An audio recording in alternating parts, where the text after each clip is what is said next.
Olá a todos do canal Refletindo sobre a Palavra. Hoje eu gostaria de falar um pouco sobre catolicismo, protestantismo remanescente. A gente pensa que o catolicismo é somente a Igreja Católica Apostólica Romana, mas quando a gente começa a estudar um pouco a história, não como nos apresentam a história, mas profundamente, fazendo um estudo profundo, a gente descobre que o protestantismo ele nada mais é do que um braço, do catolicismo. Na verdade, ele faz parte de uma profecia, Na verdade, ele como sendo a segunda besta, ele vai dar mais força à primeira besta, Porque ele é como se fosse a imagem, uma imagem representativa da primeira besta. O catolicismo, na verdade, é a modificação da igreja primitiva. É como se fosse a corrupção, a união de algumas pessoas da igreja primitiva, que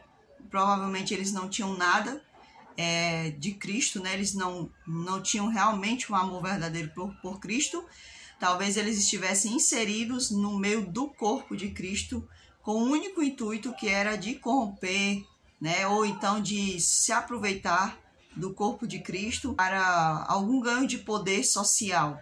Provavelmente são essas pessoas que estão inseridas ali no meio do corpo de Cristo, que se unificam ali ao poder romano. Essa unidade, ela acontece de uma forma meio que política, meio que pensando no social, de manter uma unidade, manter uma paz, Então, existe essa unificação ali. O João, quando ele vai escrever as cartas, ele já fala ali que existia pessoas ali que se diziam ser judeus, mas que na verdade eles não tinham nada do judaísmo, eles eram unidos ao paganismo. E por isso foi muito fácil eles se unirem também ao poder romano, Até mesmo praticar coisas ali do romanismo. Mas já existia essa união, entre o povo de Deus com hábitos de pessoas de outras nações. Então não foi muito difícil pessoas que se diziam ter aceitado o Cristo, se unir ali ao poder romano, aos costumes romanos, e a trazer esses costumes para dentro da Igreja de Cristo. Na verdade, eles queriam obter um poder social, porque se a gente for ver assim, a história da época de Cristo, a época de Pilatos, a gente vê que os judeus, eles meio que manipulavam, a Bíblia fala que tanto Herodes como Pôncio Pilatos, eles ficaram assim com medo, da rebelião do povo. Que povo era esse? O povo judeu, Porque a Roma, ela tinha um poder ali sobre o povo judeu. Então, eles não queriam que o povo se rebelasse, Não queriam que o povo dissesse que eles não eram bons governantes, Como no caso Pilatos, no caso Herodes. Então, eles faziam as coisas para agradar, a esse povo. Então, a gente vê que o povo eles não eram tão cativos assim, Que eles ainda tinham assim uma força. Tanto é que eles tinham tanta força que eles, na hora que Pilatos foi dizer para eles falar sobre o julgamento de Cristo, eles mesmos disseram: não, a gente quer que crucifique ele, Que solte Barrabás. Não é que eles tinham poder, é que eles tinham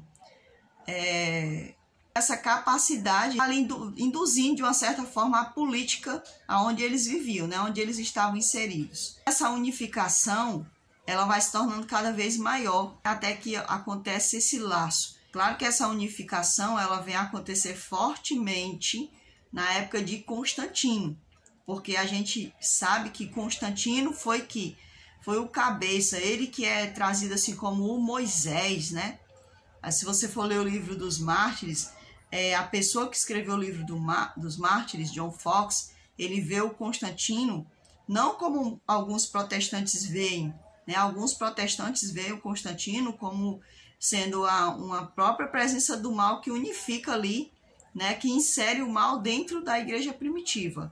Mas John Foxe, ele não vê assim, ele vê como se o Constantino fosse um Moisés, uma pessoa super do bem, uma pessoa boa, Por que ele pensa assim? Porque através de Constantino, os cristãos eles passam a ter uma paz, uma suposta paz, que na verdade não era paz, havia uma troca. Quando você troca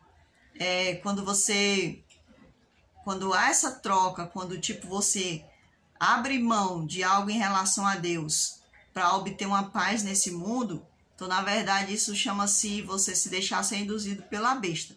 E nós sabemos que a besta é o poder romano, não é um poder papal, a besta é um poder romano, né? Ela tem esse poder, por ela ser o último poder, né, que existe, então ela vai se inserindo cada vez mais, e agora ela tem esse poder muito grande de manipulação sobre o mundo. E aí entre os papas, né, que são líderes espirituais. Então a gente vê os papas, né? Muitas pessoas costumam falar dos papas, na verdade os papas, eles são instituídos depois, né? Mas antes já existiam esse poder religioso ali, né? Até mesmo o próprio Constantino, né? A própria mãe deles, eram pessoas que tinham um grande poder de causar uma falsa impressão espiritual nas pessoas. Claro que ali existiam, digamos, líderes sociais, né? Por exemplo, existiam as pessoas comuns, pescadores, e outras pessoas comuns, mas existiam pessoas que tinham posições, por exemplo, os fariseus, saduceus, né? E essas pessoas, elas queriam cada vez mais um poder social. Não somente fariseus, saduceus, mas outras pessoas mais, né? Líderes, pessoas de grandes posições financeiras, né? Então essas pessoas, elas vão se unificando a Roma, porque de uma certa forma eles queriam ter essa capacidade, né, de se chamar assim, ser visto como líderes, grandes líderes sociais. Então, claro que o maligno encontrou nisso uma brecha, né, para que assim essas pessoas se unissem a Roma, né, e ao mesmo tempo elas corrompessem pessoas fracas, porque as pessoas que se uniram a Roma foram pessoas fracas, né? Pessoas que achavam que iam ter paz. Não, é melhor a gente se unir a eles, a gente vai ter paz. E assim nasce a Igreja Católica Apostólica Romana. Nós fazemos parte da Igreja de Cristo, do corpo de Cristo, né? Só que aí nasce essa igreja, que na verdade não é uma igreja, é uma instituição, né? Uma instituição aonde vai falsificar o ensinamento de Cristo, né? Vai se apoderar dos emblemas de Cristo, né, do Cristo, para seduzir muitas pessoas. Então, assim é a Igreja Católica Apostólica Romana. É interessante que, assim, eu não sei se isso se passa na sua cabeça, mas quando eu olho para a Igreja Católica Apostólica Romana e eu olho para o judaísmo, eu vejo dois Cristos diferentes. Eu vejo o Cristo o Cristo judeu, né, e eu vejo o Cristo católico. Existe ali toda uma inserção romana dentro desse Jesus, né? É um Jesus diferenciado, é aquele Jesus que foi feito, né, para que as pessoas vissem ele de uma forma diferente, um Jesus que foi feito não para ser visto como Jesus, o verdadeiro Cristo judeu, né? Porque o Cristo judeu, ele viveu o judaísmo, ele viveu inserido dentro das leis judaicas, porque essas leis judaicas foram postas por ele mesmo, porque o Cristo é Deus. Até onde eu saiba, o Cristo é Deus. Então, se o Cristo é Deus, então ele que inseriu as leis, né? Então ele não pode, ele não distorceu as coisas que ele mesmo fez. Só que quando vem o Cristo romano, esse Cristo romano, ele tem o próprio sábado dele, né? Ele permite ali, né, as pessoas a venerar os santos, né? Então esse falso Cristo, né? Esse Cristo, ele se deixa fazer imagem, se deixa ser adorado, né? Essa falsa imagem do Cristo, né? Esse Cristo também traz esses emblemas romanos, né? Que é a Páscoa, que é a Saturnália, que as pessoas conhecem como Natal. Também existe ali a adoração aos seus deuses, como no caso São João é um desses, né? Por exemplo, o Dia das Crianças, né? Que também é uma adoração romana, né? De um Deus romano. Então, a gente vê que existe o Cristo, né? São dois Cristos. Existe o Cristo bíblico, né? Que é o Cristo judaico, o verdadeiro Cristo, o verdadeiro Messias, né? E existe o Cristo romano, aonde muitas pessoas que se dizem evangélicas enchem a boca, eu sou evangélica, eu sou protestante, mas aí eles vivem, né? Eles vivem esse Cristo aí, né? O Cristo que pratica a tal da Páscoa, pratica o tal do Natal, né? E outras coisas mais, né? Então a gente, o mundo, ele acha que está vivendo dois tipos de cristianismo, o cristianismo protestante e o cristianismo católico, quando na verdade catolicismo e protestantismo são as mesmas coisas, né? Quando eu era jovem, que eu estudei sobre protestantismo, era até de uma certa forma, a professora que passou isso para nós, que ela era católica, ela falava até com a raiva, né? Sobre o protestantismo, como se dando a entender que aquilo ali era uma revolta, né? Que houve dentro da Igreja Católica e tudo mais. Na verdade, isso se trata de uma profecia, que é a segunda besta. O protestantismo, ele é a segunda besta. E ele vai inserir no mundo a imagem da primeira besta. Ele fala como cordeiro, mas... Vou botar o verso aí para vocês, que eu vou dar a passagem de Apocalipse, né? Onde ele vai ter a característica... Vai aparentar ser um cordeiro, mas ele tem a característica do dragão, que é Satanás. Dragão, todos nós sabemos que é Satanás. Então, esse protestantismo que as pessoas... que eu vejo muitas pessoas assim de várias denominações, principalmente do meio calvinista, né? Eles enchem a boca assim como se o protestantismo fosse uma coisa assim boa, sabe? Como se fosse uma coisa assim maravilhosa, como se fosse a quebra das amarras do catolicismo apostólico romano. Quando na verdade é a mesma coisa. E ainda é pior. Por quê? Porque ele faz com que as pessoas adorem a primeira besta. Por que eles fazem com que as pessoas adorem a primeira besta, o protestantismo? Porque ele traz em si todo o ensino da Igreja Católica Apostólica Romana, ou seja, da primeira besta. Então ele vai trazer a questão do tormento eterno, ele vai trazer a questão do domingo, né, da distorção do sábado para o domingo, né? Uma das únicas coisas que você não vai ver igual é a questão da adoração de imagens. Mas muitas outras coisas, a devolução de dízimos, todas essas coisas vai ser idênticas à Igreja Católica Apostólica Romana. O protestantismo, na verdade, ele se trata de uma coisa que não é boa. É uma profecia onde a segunda besta ela iria iludir o mundo, fazendo com que as pessoas achassem que estavam quebrando os laços com o catolicismo apostólico romano, né?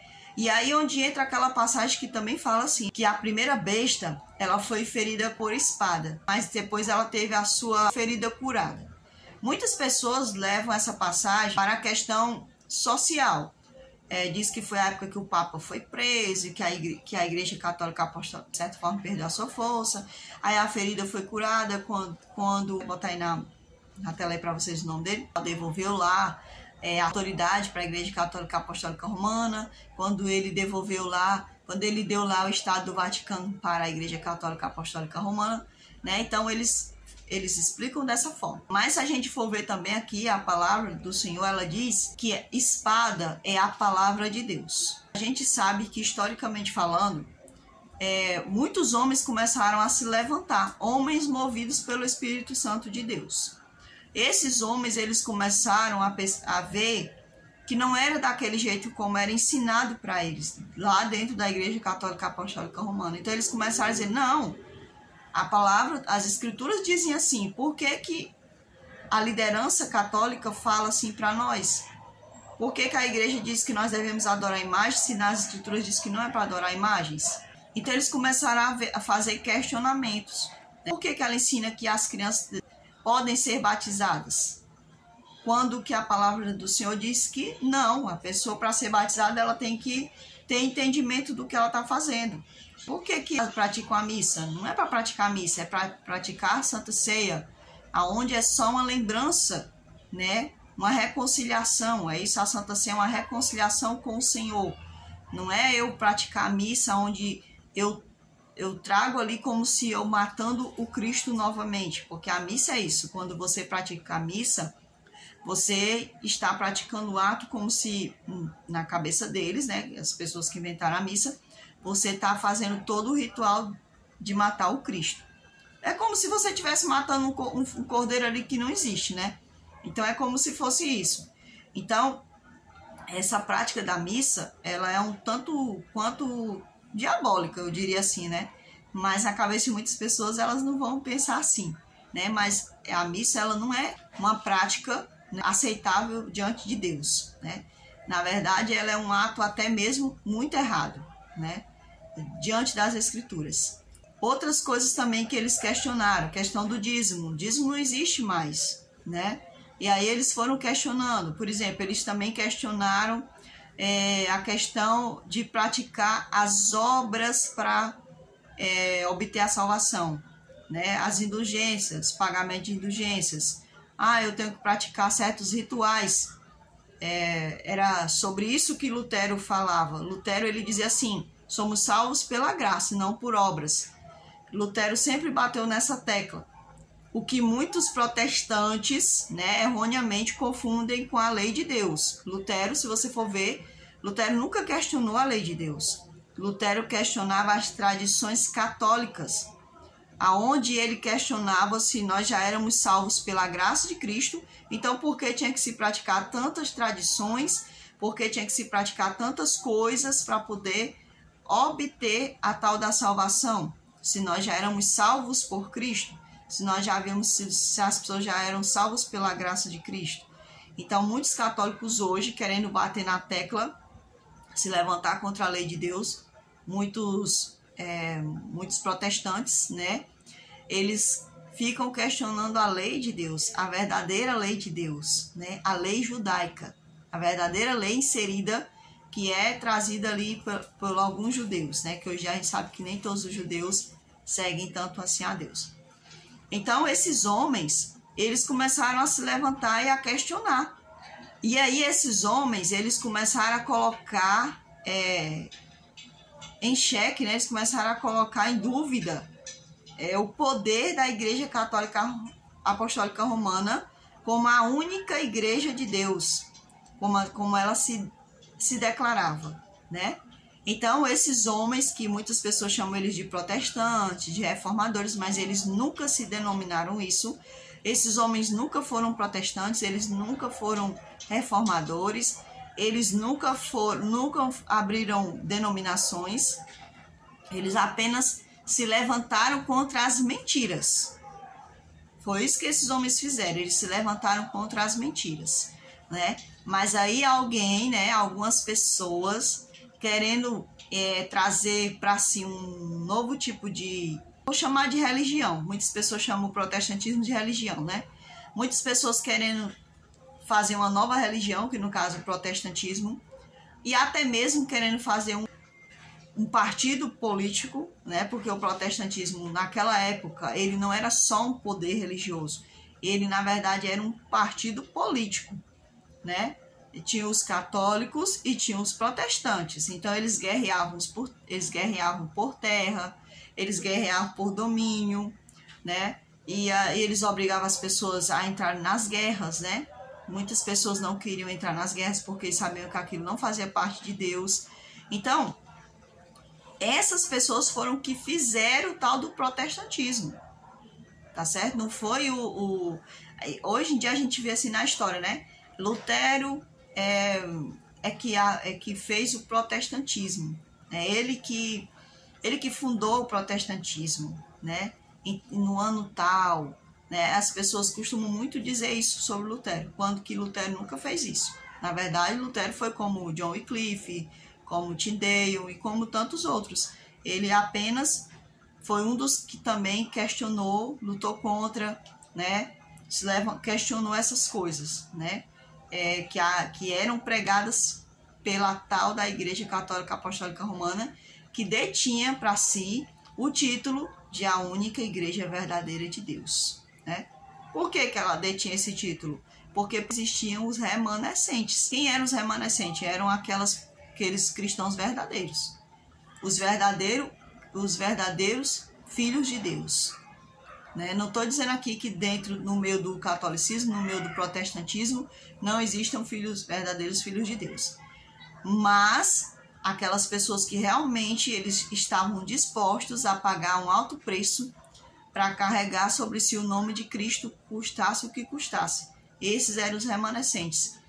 Houve a unidade de algumas pessoas do meio da igreja primitiva com Constantino, fazendo assim a Igreja Católica Apostólica Romana. Essas pessoas elas se opunham, né? Se mantiveram opostas, elas se mantiveram firmes, pagando até mesmo com a própria vida, e esses eram os remanescentes.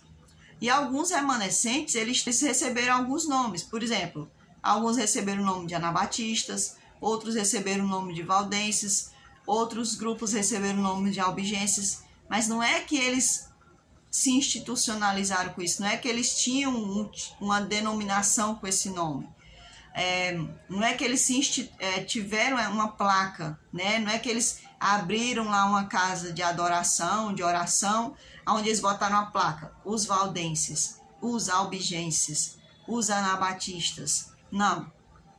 Na verdade, eram pessoas que olhavam para eles e viam neles certas características e assim chamaram eles por determinados nomes.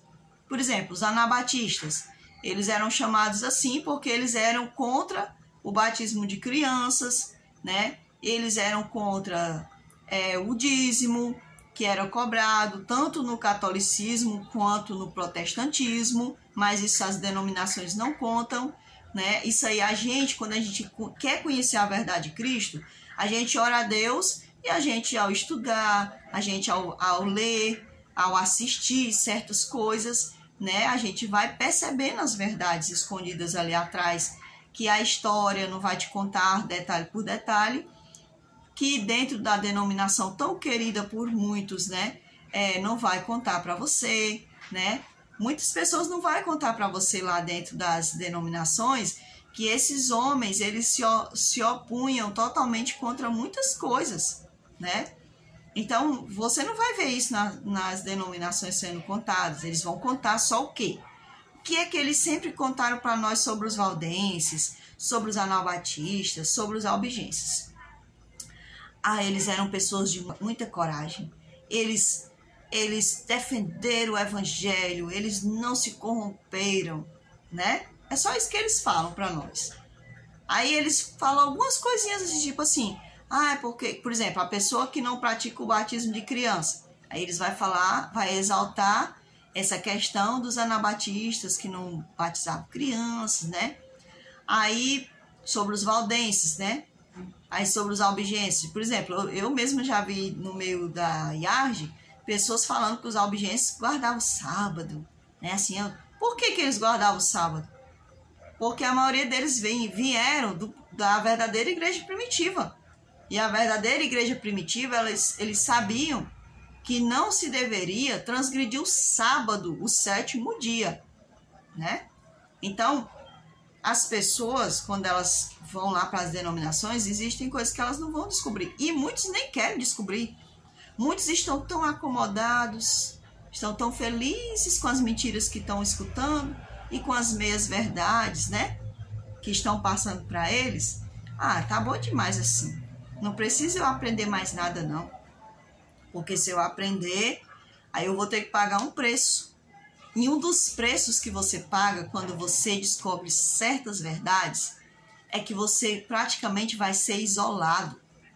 Tá certo? Muitas das vezes você vai ter que viver isolado de outras pessoas. Primeiro porque muitas pessoas não vão querer ter amizade com pessoas que querem andar em certos caminhos da verdade divina. Outras não vai querer que ser associado a essas pessoas, né? E outras porque acha que você é um herege tão grande, você vive debaixo de uma heresia tão grande que eu não posso, ele é um pecador muito grande, eu não posso me corromper com essa pessoa, né? Então, esse é um dos fatores. Outros fatores é que você não vai ser bem visto, né?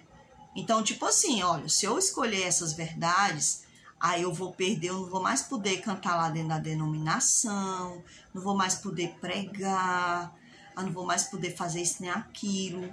Aí eles começam a ver só, eles não vão por Deus. Porque a questão hoje é que as pessoas, elas não se preocupam com Deus, com o que Deus está pensando, com o que Deus está mostrando para elas. Sabe por quê? Porque as pessoas, elas estão preocupadas em agradar outros seres humanos. E enquanto eu e você estivermos preocupados em agradar seres humanos, nós nunca vamos sair do calabouço da mentira. Nós nunca vamos sair das amarras da mentira. Porque se eu for viver a vida inteira para agradar o ser humano, eu vou deixar de agradar a Deus totalmente. Muitas pessoas, elas estão acomodadas, né? E outra, a questão de você ir para uma denominação, isso traz para muitas pessoas status. Então, elas não querem perder os status, elas não querem perder aquelas amizades, que muitas das vezes nem amizade não são, né? Porque um verdadeiro amigo, ele não deixa de ser seu amigo. Infelizmente, muitas pessoas, elas se agarram a isso e nunca vão conhecer a verdade de Deus. Elas até oram a Deus: ai, Senhor, quero viver a tua verdade. Aí Deus mostra a verdade para essa pessoa. Mas às vezes essas pessoas não têm coragem de viver a verdade de Deus. Elas preferem mentir, né? Elas preferem viver uma falsa ilusão do que viver uma verdade. De ser firme. Olha, eu descobri isso. Por exemplo, eu descobri que o sábado era do Senhor. E eu passei a viver essa verdade. Antes mesmo de entrar na Adventista do Sétimo Dia. Porque eu descobri dentro da palavra. Então, muitas pessoas, elas têm medo de viver as verdades de Deus. E aí, quando elas entram dentro das denominações, por exemplo, muitas pessoas estão dentro da Igreja Católica Apostólica Romana. Elas descobriram que é pecado adorar imagens. Que é pecado fazer culto às imagens. Mas ela sabe que lá dentro da Igreja Católica Apostólica Romana existe os cultos às imagens. Existe o dia do fulano de tal, do ciclano, do beltrano.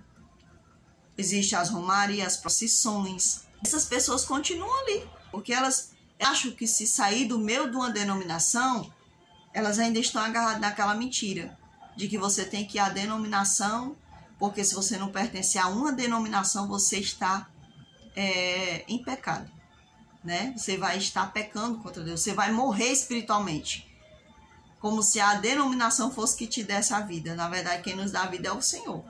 Claro que muitas pessoas vão morrer mesmo, assim, né? Elas já não têm nenhum pingo de nada espiritual, e aí quando elas saem lá do meio da denominação, elas já querem mesmo viver na gandaia, e é só uma desculpa que elas querem, né?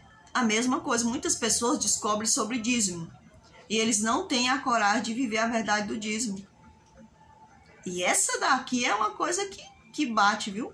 Porque muitas pessoas têm medo de viver a verdade do dízimo, porque eles têm medo de ser taxado como ladrão, de ser amaldiçoado. Eles não acreditam que realmente o dízimo não existe mais, mesmo Deus mostrando, eles ainda têm aquele negócio de que eu vou ser amaldiçoado. Então, Deus, ele mostra as verdades pra gente. Por exemplo, uma pessoa que é da Assembleia, ou da Católica, ou da Presbiteriana, que ele descobre lá na Bíblia, a Bíblia, o Espírito Santo está dizendo para ele: olha, o sábado é o 7º dia, não é o domingo. Mas aí ele continua guardando o domingo. Por quê? Porque senão eu não posso ir contra os meus irmãos. Eu não posso ir contra a minha denominação. Então essas pessoas, elas vão se perder porque elas estão obedecendo mais aos homens do que a Deus. E isso é muito grave. É por isso que o Senhor diz que os perdidos são como a areia do mar. É por isso que a palavra de Deus diz isso. É aquela passagem que eu estava falando sobre a questão da besta. A besta foi ferida com a espada, né? Foi ferida de morte. Então, quando esses homens começaram a se levantar contra a besta, que eles estavam no meio da besta, eles começaram a se levantar no meio da besta. Eles começaram a quebrar o poder da besta, pelo poder da palavra de Deus. Só que aí vem o protestantismo. Ele vai dar força. Ele é como se fosse uma ferida sendo curada. Porque hoje em dia, a Igreja Católica Apostólica Romana, ela tem a sua imagem refletida no protestantismo. Porque o protestantismo deu força à besta. Ao invés de ele matar a primeira besta, né? O protestantismo, ele exalta a primeira besta. Ele sara essa ferida. Por quê? Porque ele começa a continuar os mesmos legados que ela. Ele continua dizendo que não, se você não... Olha, se você não aceitar Jesus, você vai para o fogo eterno. Você vai para o inferno. Que é o ensinamento católico apostólico romano, né? E ali ele também insere nas pessoas a questão do dízimo. Se você não devolver o dízimo, né? Muitas igrejas evangélicas, elas pregam que o dízimo, ele faz parte da salvação. Inclusive a IARD. A IARD é uma delas, né? Que prega que se você não devolver dízimo, você está correndo o risco de ser condenado por Deus. Tá certo?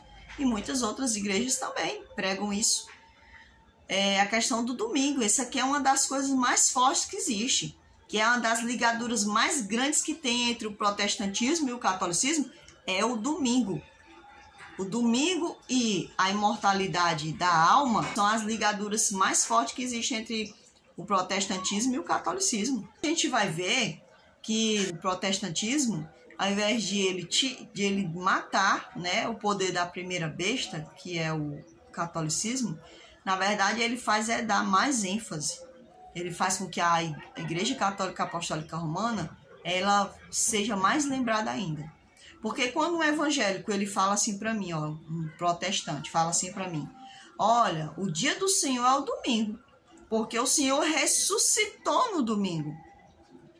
Quando ele fala isso para mim, eu não estou me lembrando das Escrituras. Não vem à minha mente as Escrituras, porque isso não está dentro das Escrituras. Vem na minha mente o quê? A Igreja Católica Apostólica Romana. Porque isso é uma tradição dela, isso foi um ensinamento dela, ela que criou isso. Então, ele está apontando quem? Ele está apontando a besta, a primeira besta. Ele não está apontando as Escrituras. Por isso que ele parece o cordeiro, mas fala como o dragão, né?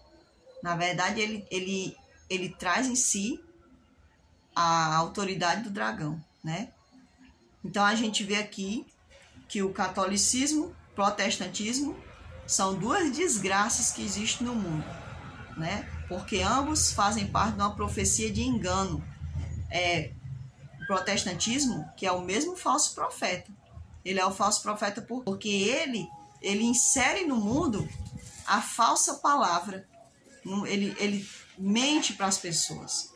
As pessoas pensam que estão ouvindo a verdadeira mensagem de Deus, porque o profeta ele é um mensageiro de Deus. Então, se o protestantismo ele é o falso profeta, isso quer dizer que ele está trazendo uma falsa profecia de Deus para as pessoas. Catolicismo e protestantismo são duas coisas iguais. Só que na cabeça da sociedade foi inserido que são coisas diferentes. É a mesma coisa.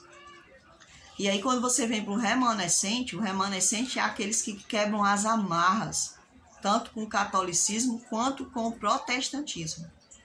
O remanescente é aquele que quebra com as amarras das instituições religiosas, né?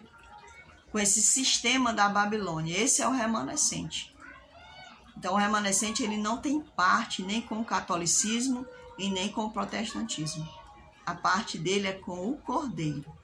É com o Cordeiro de Deus. É com ele que o remanescente tem parte. É a ele que o remanescente vai se agarrar. E o remanescente, ele vai receber a voz do Senhor. Ele vai ouvir a voz do Senhor, assim como um dia eu ouvi. Quando eu era da Igreja Católica Apostólica Romana, quando eu era dessa denominação, que eu comecei a estudar as Escrituras, o Novo Testamento, né? Aí, logo vieram bater na minha porta o outro engano, que agora eu sei que era um engano, mas antes eu não sabia que era um engano, fazia parte do engano. Bate na minha porta e eu recebo ali com a maior alegria, por quê? Porque para mim era uma novidade, eu não conhecia muitas coisas. Mas claro, aqueles irmãos não tinham culpa, eles não sabiam que também estavam levando um engano para outras pessoas, assim como eu também já levei um dia, né? Se eu fosse da Igreja Católica, se eu tivesse procurando adeptos para a Igreja Católica, eu diria, eu enganei as pessoas levando elas a acreditarem que a Igreja Católica era a Igreja de Deus. Se eu fosse da Assembleia, ou da Presbiteriana, ou da Batista, eu ia ter esse mesmo, estaria falando essas mesmas palavras agora, né? Mas aí eu fui lá da IARD. E aí, né, as pessoas, elas me procuraram como adeptos, assim como um dia elas foram procuradas como adeptos para a denominação. A gente cai na rede, né, acha que está conhecendo a verdade, a gente cai na rede novamente do engano, né? Só que um engano sutil. E aí Deus, ele me mostra aquele sonho, que na época eu não entendia esse sonho.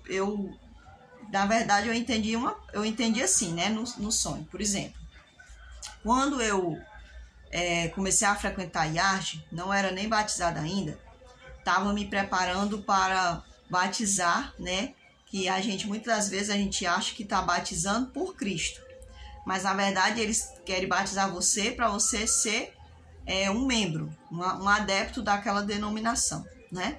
É isso que as instituições fazem. Eles não batizam você por Cristo. Eles batizam para que você seja um número naquela denominação. Mas claro que o batismo das pessoas, eles não estão invalidados porque a gente batizou por Cristo. Naquele tempo eu tive um sonho, né? E é nesse sonho, eu já contei esse sonho aqui no canal, não me lembro em qual vídeo, mas eu já devo ter contado. Nesse sonho, né, eu lembro que eu entrava num lugar e ali existiam pessoas fazendo uma prática de uma adoração.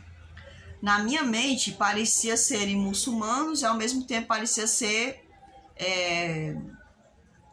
pentecostais. E só que o que estava acontecendo comigo para eu entrar naquele lugar?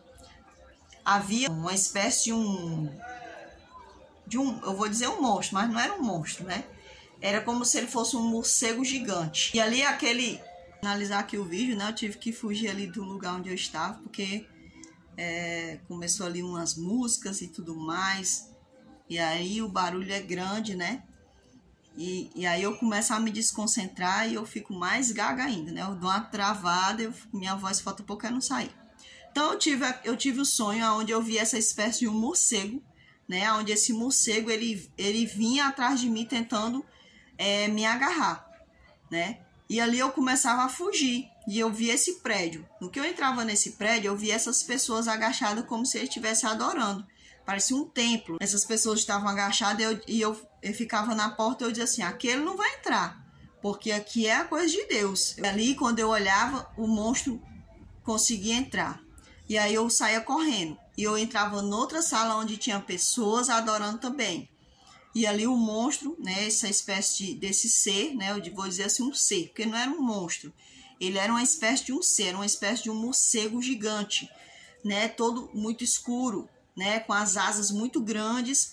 E ali quando eu entrava nesse lugar, né, e aquele ser a todo tempo tentando me pegar. Então, aonde eu entrava, que tinham pessoas adorando, na minha mente, aquele ser, ele não vinha mais, né? Mas ele conseguia se inserir naquele lugar. Até que eu subia até o alto grau daquele lugar. Que no caso era ali, como se fosse um escritório onde tinha uma madre, né? E ela tava, parece aqueles filmes de terror, sabe? Ela tava assim numa cadeira e a cadeira estava virada ao lado contrário.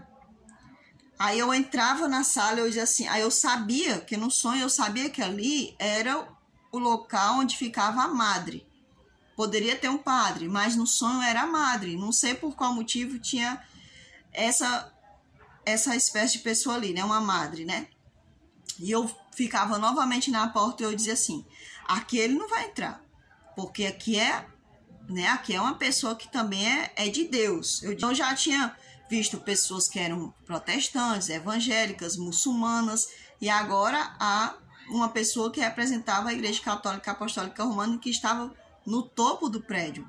Não no final do prédio, mas numa das escalas maiores, né, do prédio. Eu dizia assim, aqui essa pessoa não vai me pegar, esse ser não vai me pegar. Só que quando eu olhava que essa mulher se virava, ela não se virava feito um monstro, né? Não era como um filme de terror. Ela se virava e ela era uma pessoa. Só que por detrás dela, esse ser saía de trás dela. E eu percebia que em nenhum lugar conseguia vencer aquele ser. que eu entendia aquele ser, né, se tratava do próprio maligno, do próprio diabo. Então, eu saía de dentro daquela sala com muito medo, né, muito assustada, e eu subia para o final do prédio, né, para o teto do prédio. E ele era muito alto. Então, aquele ser, ele vinha para cima de mim para me pegar, porque o intuito dele, ele dizia, o intuito dele era me destruir. Então, ele vinha para se agarrar comigo para me destruir. Ele queria me derrubar para me destruir. E ali, quando ele se agarrava comigo, eu dizia assim, eu vou me lançar daqui, eu vou morrer, mas ele vai morrer também. Dele ser destruído, é ele cair por terra. No sonho eu pensava assim. Então, na hora que ele se agarrava comigo, que nós dois caímos daquele prédio, a única coisa que eu me lembro era que eu clamava pelo Senhor. E naquele momento eu me lembro que o Senhor, ele me salvava daquele ser, né? Então eu entendia através daquele sonho que nenhum lugar, né? Nenhum lugar é capaz de nos salvar do maligno.